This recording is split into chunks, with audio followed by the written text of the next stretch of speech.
అలాగే ఉప ముఖ్యమంత్రి శ్రీ పవన్ కళ్యాణ్ గారి మీద అవాకులు చవాకులు పేలుస్తున్నారు. చంద్రబాబు గారు చేతకాకపోతే పాలన నుంచి దిగిపోమంటున్నారు. ఆయన వైఎస్ జగన్మోహన్ రెడ్డికి పాలన చేతగాక రాష్ట్రంలో ఇష్టానుసారంగా పాలన చేస్తే రాష్ట్ర ప్రజలందరూ కూడా ఇంటికి పంపించినటువంటి రోజులు ఇంకా ఆయన మర్చిపోలేదట్టుంది. చంద్రబాబు నాయుడు గారు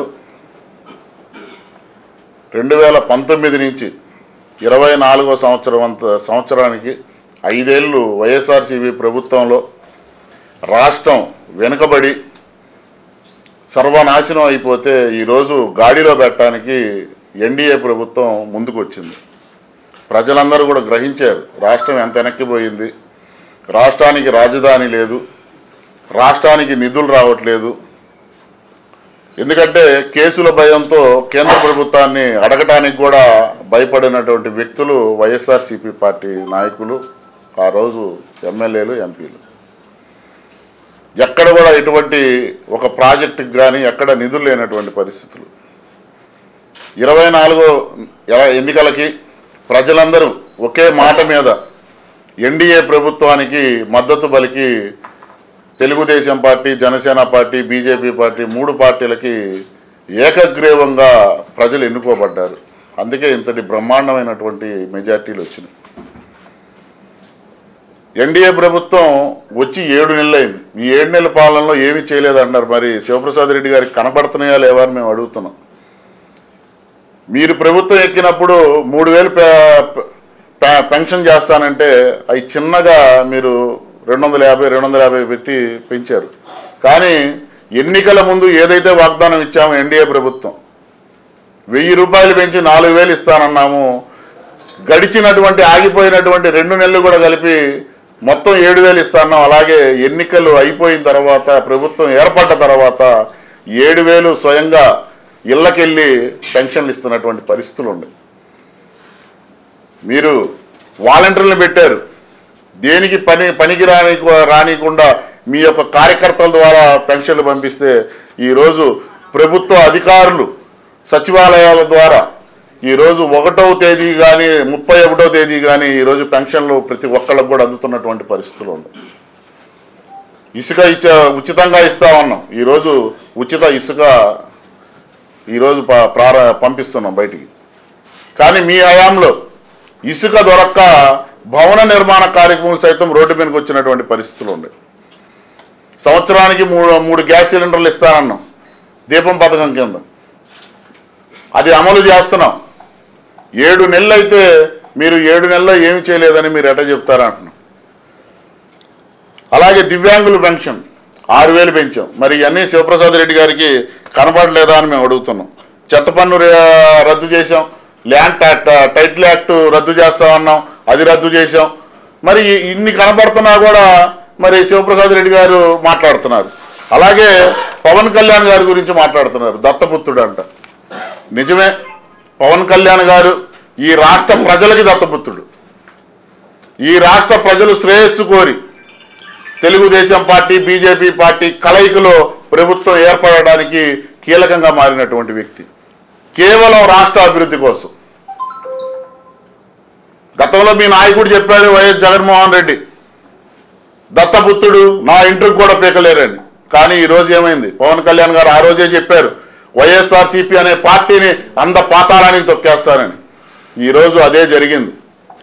జగన్మోహన్ రెడ్డితో కలిపి ఈరోజు 11 మంది శాసనసభ్యులు ఉన్నారు. మరి నిజంగా ఈ రాష్ట్రంలో అభివృద్ధి జరగకపోతే మరి ఇదే శివప్రసాద్ రెడ్డి దర్శి శాసనసభ్యుడిగా అసెంబ్లీకి పోయి అసెంబ్లీలో లేవనెత్తొచ్చు కదా ఈ సమస్యలన్నింటి మీద కూడా మేము అడుగుతున్నాం.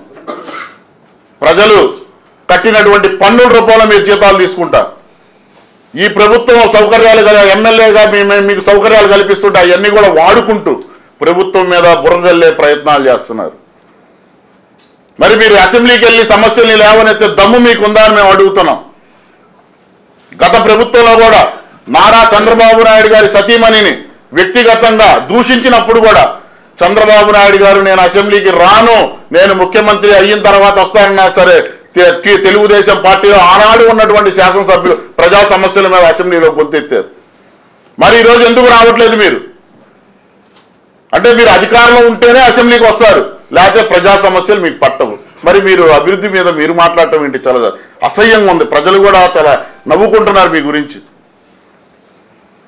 మాట్లాడేటప్పుడు ఒక హుందా ఉండాలి. మీకు దర్శిలో వచ్చింది కూడా చాలా తక్కువ మెజార్టీ. ఇదే విధంగా కనుక మాట్లాడితే ఈసారి మీ సీటు కూడా పోయిద్ది. ఈ ఉన్న 11 సీట్లు కూడా చివరికి సింగిల్ డిజిట్గా ఒక సీటుకి పరిమితం అయ్యే పరిస్థితులు వస్తాయి వైఎస్ఆర్సీపీ పార్టీకి. ఎందుకంటే గతంలో ఎలా మాట్లాడినటువంటి వ్యక్తులందరూ కూడా ఈరోజు జనసేన పార్టీ గేటు దగ్గర నిలబడి మమ్మల్ని జనసేన పార్టీలో చేర్చుకోండి అని చెప్పి బతిమిలాడే స్థాయికి జనసేన పార్టీ ఎదిగిందని చెప్పి చెబుతున్నాం. కాబట్టి జనసేన పార్టీని విమర్శించే ప్రతి ఒక్క వైసీపీ నాయకుడు కూడా హెచ్చరిస్తున్నాం, మాట్లాడేటప్పుడు నోరు అదుపులో పెట్టుకొని మాట్లాడండి. గతంలో మీ ప్రభుత్వం ఉన్నప్పుడు అసలు పంచాయతీ శాఖ ఎవరు నిర్వహిస్తున్నారో కూడా తెలియనటువంటి పరిస్థితులు. జాతిపిత మహాత్మా గాంధీ ఏదైతే కలలు అన్నారో, గ్రామ స్వరాజ్యం అన్న కలలు పవన్ కళ్యాణ్ గారు పంచాయతీరాజ్ గ్రామీణాభివృద్ధి మంత్రిగా బాధ్యతలు చేపట్టిన తర్వాత ఈరోజు పంచాయతీలకి మహద్దశ వచ్చింది.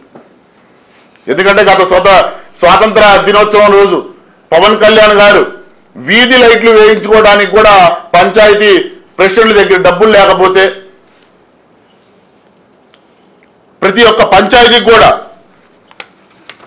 మైనర్ పంచాయతీలకు 10,000, అలాగే మేజర్ పంచాయతీలకి 25,000 ఇచ్చినటువంటి ఘనత పవన్ కళ్యాణ్ గారిది. ఏ రోజైనా మీ యొక్క ప్రభుత్వంలో పంచాయతీలు మీరు కాపాడా? పంచాయతీల అభివృద్ధికి మీరు తోడ్పడ్డారా అని అడుగుతున్నాం. ఒక్క రూపాయి మీరు పక్కదోవ పట్టికుండా, మీ అవినీతి చేయకుండా మీరు ఈ రాష్ట్ర అభివృద్ధిలో పాలు పంచుకున్నారా గత ప్రభుత్వంలో అని మేము అడుగుతున్నాం. వీటన్నిటికీ మీరు సమాధానం చెప్పాలి. అలాగే పల్లె పండుగతో అభివృద్ధి మొదలుపెట్టాము. ప్రతి ఒక్క పంచాయతీ కూడా 4,500 కోట్లతో సుమారు 30,000 అభివృద్ధి పనులకు శ్రీకారం చుట్టాము పంచాయతీల్లో. ఈరోజు పంచాయతీలు వెలుగుతున్నాయంటే, ఒక మహాదశ వచ్చిందంటే కేవలం పవన్ కళ్యాణ్ గారి వల్లే. ఈరోజు గ్రామ సభలు జరుగుతున్నాయి, గోకులాలు అన్ని ఏర్పాట్లు చేశారు పంచాయతీల్లో. అలాగే కేంద్ర ప్రభుత్వం నుంచి కూడా ఎక్కువ వరాలు, ఎక్కువ నిధులు ఈరోజు పవన్ కళ్యాణ్ గారి ద్వారానే వస్తున్నాయి అనేది మర్చిపోవద్దని చెప్పి వైఎస్ఆర్సీపీ పార్టీ నాయకులకు హెచ్చరిస్తున్నాను. మీ ఇష్టానుసారం మాట్లాడితే ఇక్కడ ఎవరు కూడా జనసేన పార్టీ కార్యకర్తలు ఎవరు, నాయకులు ఎవరు చూస్తూ ఉండరు. మీకు నిజంగా దమ్ముంటే మీరు అసెంబ్లీకి వెళ్ళట్లేదు కదా, మీ గన్మ్యాలని రిటర్న్ పంపించండి, మీరు జీతం తీసుకోనని చెప్పండి ప్రెస్లోకి వచ్చి. మరి ప్రజల సొమ్ముతో మీరు ఎంజాయ్ చేస్తా, ప్రజా సొమ్ముతో మీరు జీతాలు తీసుకుంటా, మరి అభివృద్ధి కార్యక్రమాలని మీరు ఈ విధంగా జరుగుతుంటే మీరు ఎలా మాట్లాడతారని నేను అడుగుతున్నా. అసెంబ్లీకి వెళ్ళరు. అసెంబ్లీకి వెళితే ఎక్కడ మీకు సమస్యల మీద మాట్లాడాలో, సమస్యలు ఏమున్నాయని కూడా తెలియనటువంటి పరిస్థితులు మీ ఎమ్మెల్యేలకు ఉంది. కాబట్టి శివప్రసాద్ రెడ్డి గారు జనసేన పార్టీ అధ్యక్షుడి మీద మాట్లాడేటప్పుడు హుందాగా మాట్లాడాలని చెప్పి మీడియా పరంగా మిమ్మల్ని కోరుకుంటున్నాను.